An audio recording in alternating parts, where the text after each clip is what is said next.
I'm Chris, this is my bathtub, and I talk about books.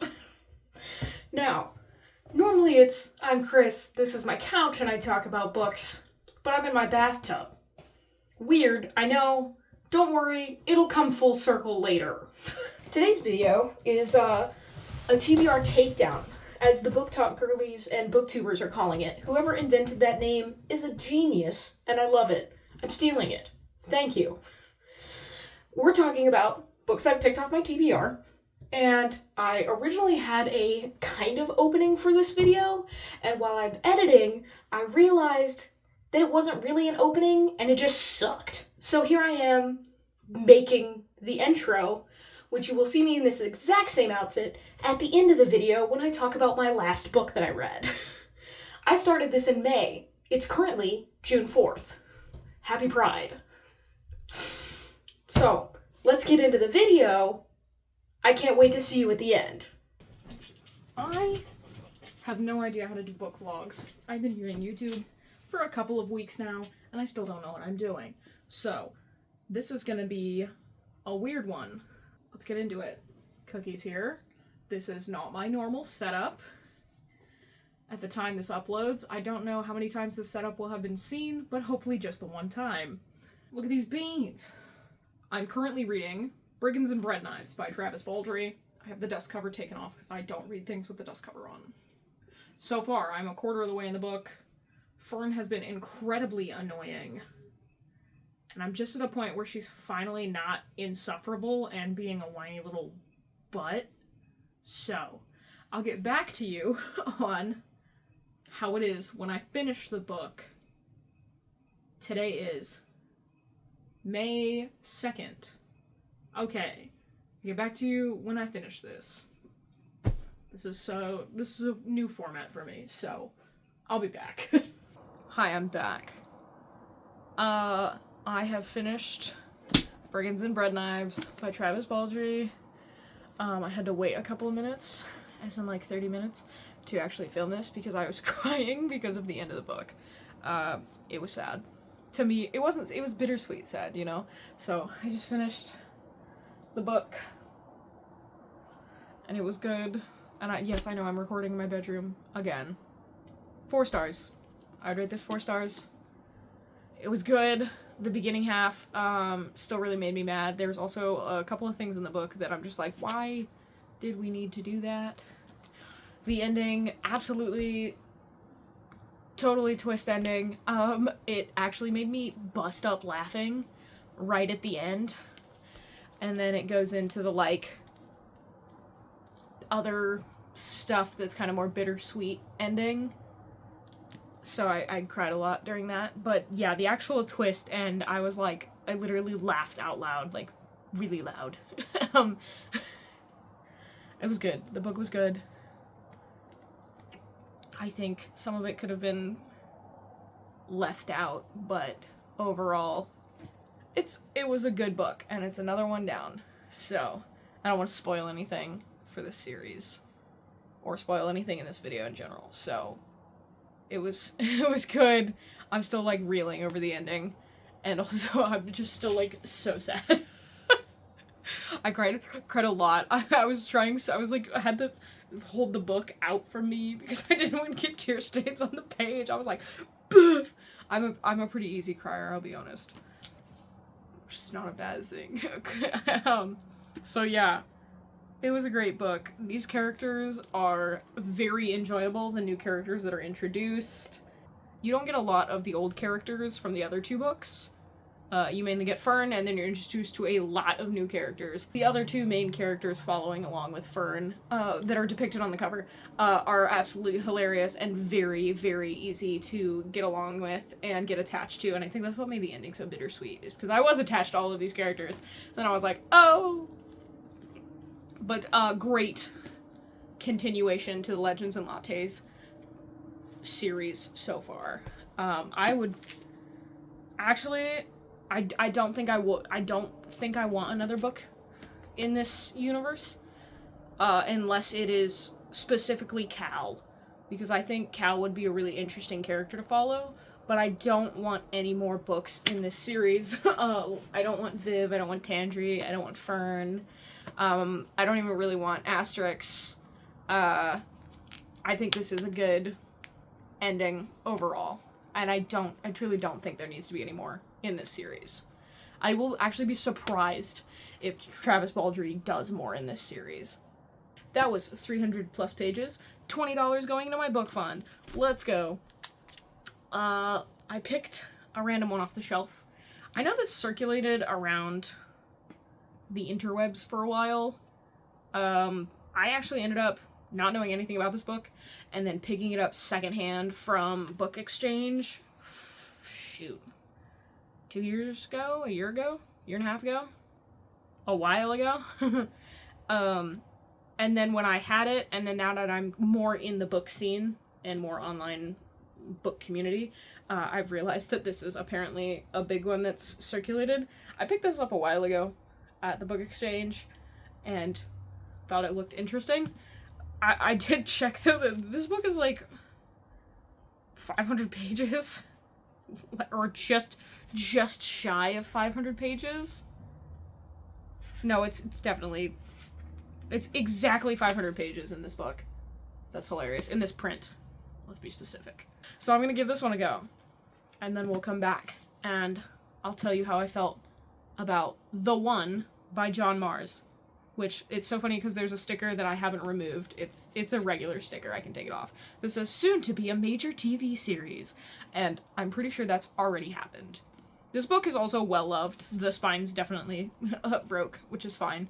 I don't mind my books being a little scuffed up. That just means that they're read and well-loved. So, okay. I'll be back when I finish The One. Let me get tucked in for this one. Today is May 14th. I have finished the book as of about 15-20 minutes ago. And,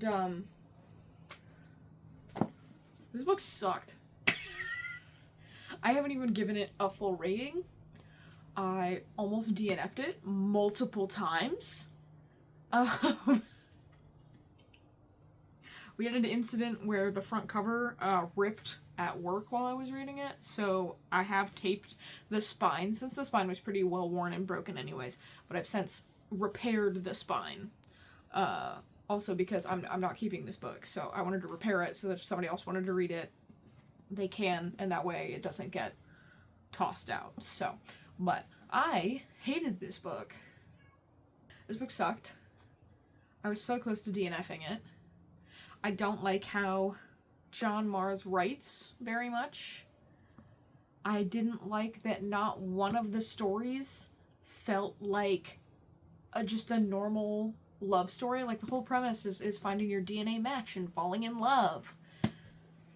Not one of them was a normal circumstance. Like, I was like, oh my god, every single one of these is kind of just, like, batshit crazy, full of drama, and I kind of wanted, like, just one person to be having, like, the most normal experience. Like, I've met my match, we went on some dates, we got a house, we got married, we're having kids. Like, I wanted just at least one normal situation.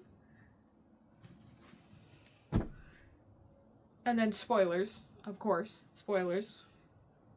And then, like, maybe at the end when all the stuff comes out that there's a security breach, like, the two people that are living the most normal life are like, nah, it couldn't have been us, we were definitely destined to be. And, like, that's the end of their arc. But no, every story had to be the most chaotic, drama-filled bullshit. Also, what the fuck is some of the writing in this? Like, the way he writes, like, pregnancy, and the way he writes, like, the psychopath in this. Okay, now, Chris, why did you keep reading the book? Because each chapter is a different person. So it goes Mandy, Christopher, Nick, or it goes Mandy, Christopher, Jade, Nick, Ellie. And then repeats that cycle until the end of the book. Okay? So it would be like Mandy, right at the end of Mandy, it'd be this fucking insane cliffhanger, and I'd be like, oh my god, I gotta know. But then I still have to go through and read Christopher and Jade and Nick, and that was bullshit. I didn't like the weird homophobia arc between Nick and Sally when Sally found out that Nick was DNA matched with a man. That was fucking stupid, and I about hucked the book into a dumpster while trying to read that, and I was so just disgusted at just how that was portrayed in general, and I was like, okay, cool, great. And then the cheating thing, and the well, you know, every relationship is always looking for the next time to cheat, just to have got a good enough reason or not. Not even 2 stars. 1.5 stars.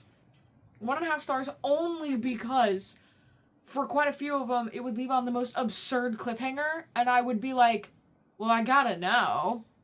And that's what, literally, it would be like some insane shit, and then it'd be like Jade showing up in Australia, and then being like, oh shit, that's Kevin, but that's definitely not the Kevin I knew after seeing him, and then it would cliffhang. So before you get to find out what Kevin actually looks like, and I'd be like, well, now I gotta know what Kevin looks like, so then I'm flipping through Nick's section. And then at the end of it, he'd be like, I didn't feel anything, and then all of a sudden I looked into his eyes, and fireworks! And then I'd be like, oh my god, queer romance. I'm also not gonna lie to you, I don't know if it was just me, this could be a completely personal problem, I feel like the queer aspect of the Nick-Alex situation DNA match was poorly fucking done. I think it was very poorly done. I just gotta say. I also, just the marrying the brother and lying about being a DNA match just so he was happy, and then marrying him and then not telling the person the plot. I understand why Jade was mad. If you've read the book, you're gonna know what I'm talking about. But I'm just kind of rambling, so those of you that don't know, I'm actually most likely gonna do a rant review on this book, because, I don't even know how I finished the book, to be completely honest, because there were so many times, even at the tail end, when Tim starts doing his monologue, and we find out he's actually Matthew, and I was like, I'm bored. Girl, I'm bored. Get therapy. Girl, I'm bored. Both of you need to go to jail.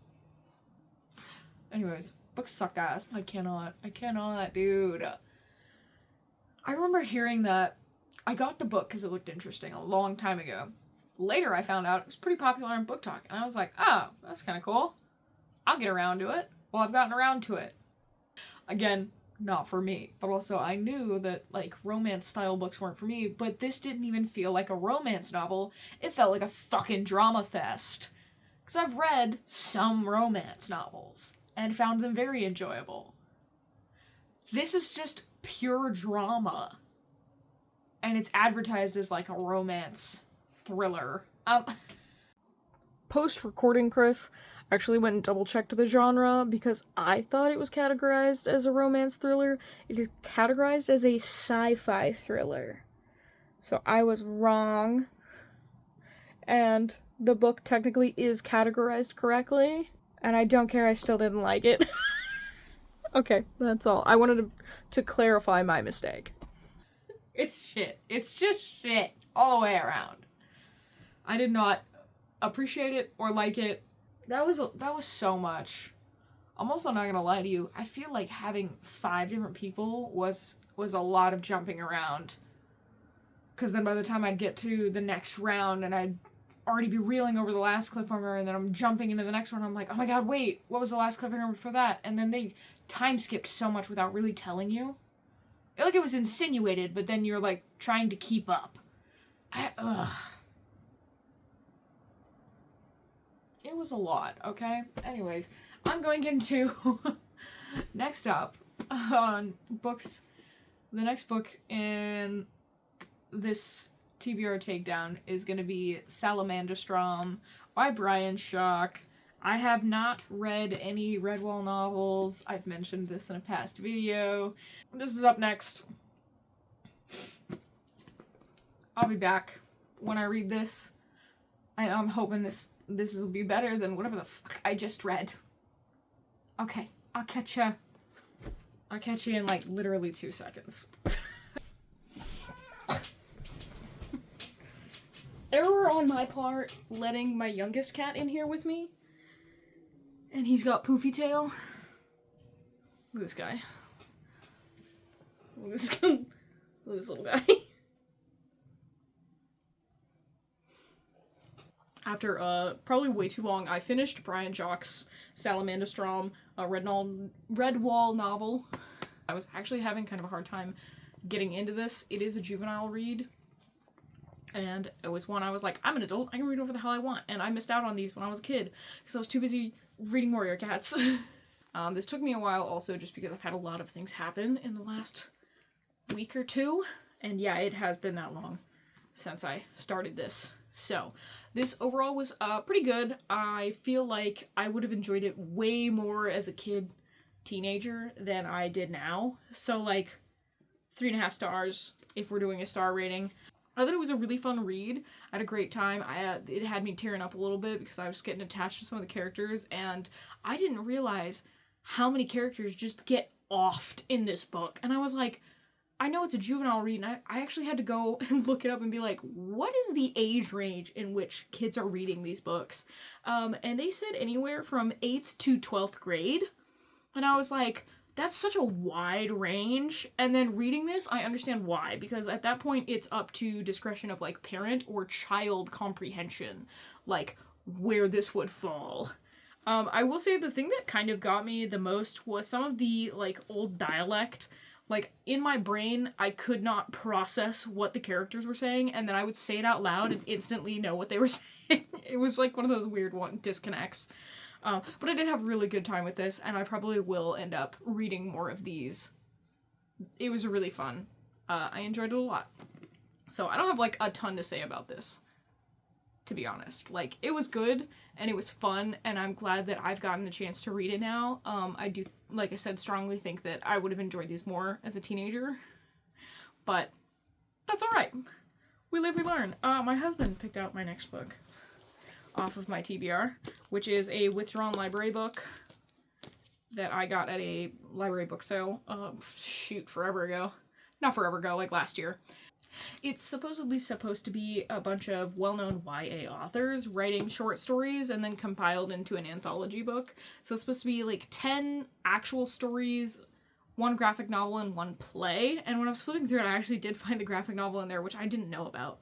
So this is my next read. It is a young adult book, and since it is 12:52 at night on June 1st, happy Pride Month, why not? And I'm sure that's why my husband did it. So, I'm stoked. So this is going to be the next read. I don't really have any expectations. I'm just like hawking the book around. I don't really have any expectations going into this book. Obviously, I've never heard anyone talk about this. A lot of the books I read, I don't really hear a lot of people talk about. I watch a decent bit of, like, book talk content, booktube content, and it's not that I steer away from popular books, because I don't.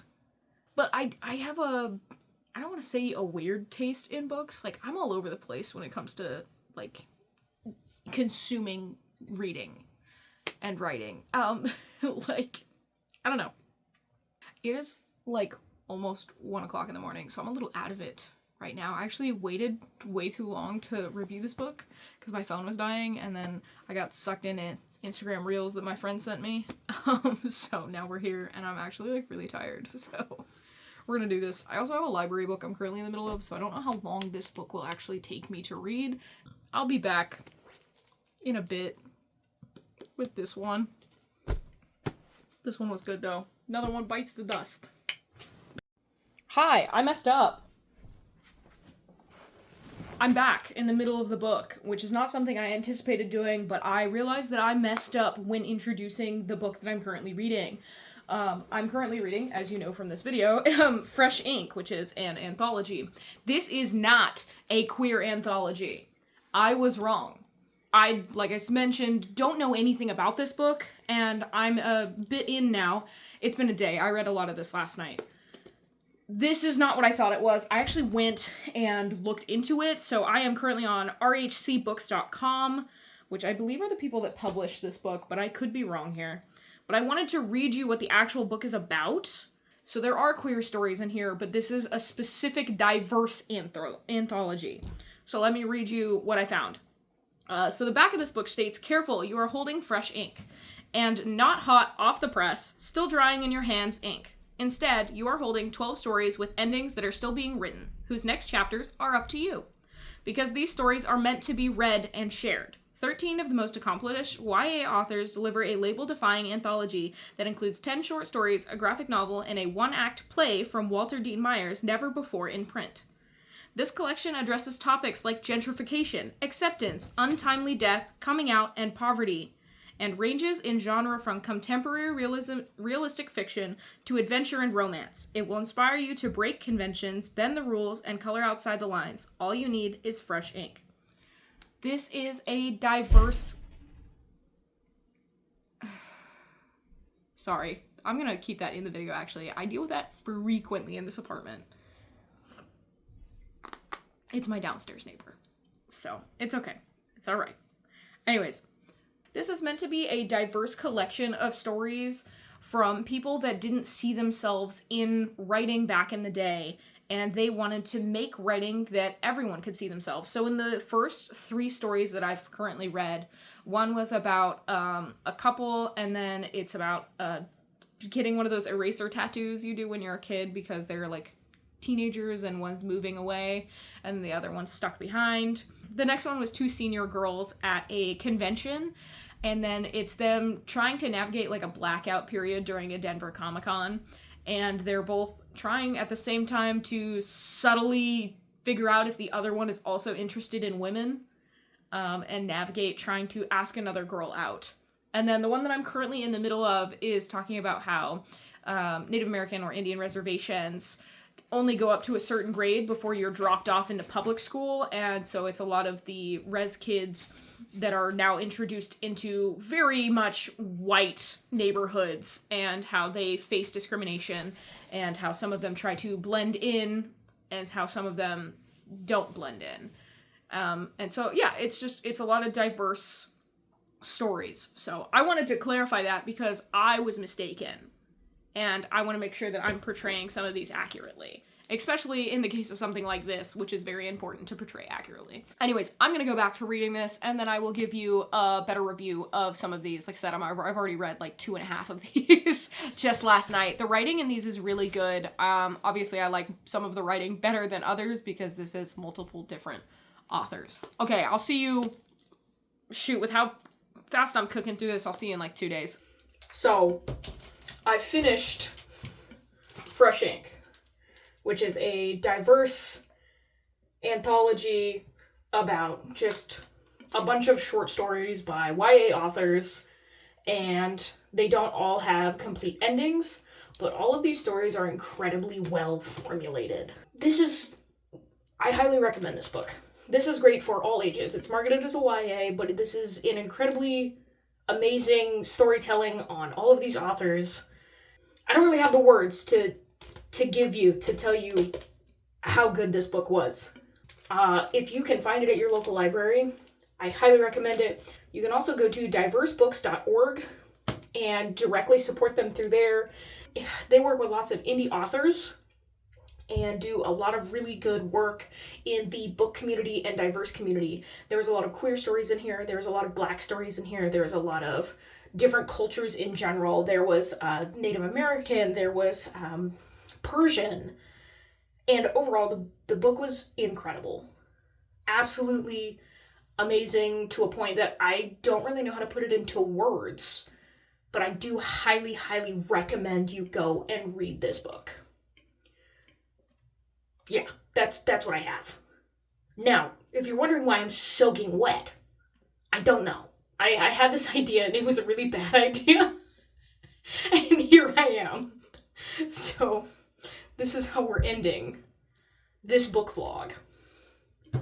And hopefully you enjoyed it. So, I'm pretty stoked. I started this in May. It is June 4th.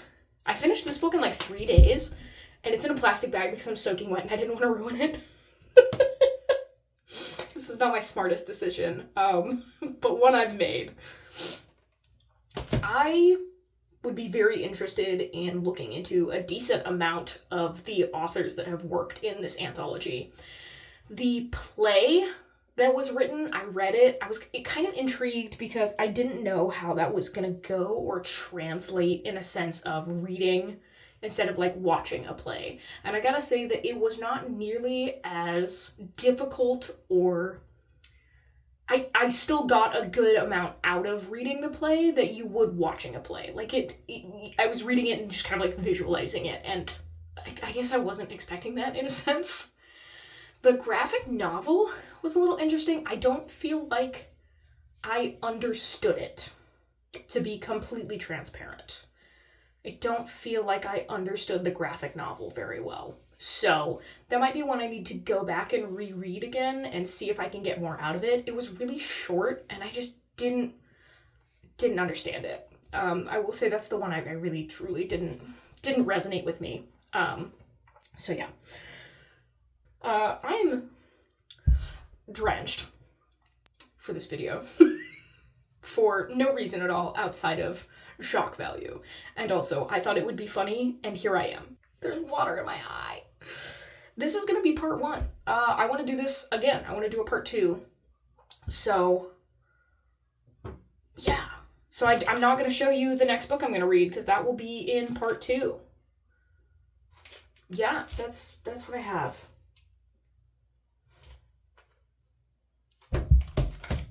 Oh, you're still here. Why? I'm gonna go dry off now.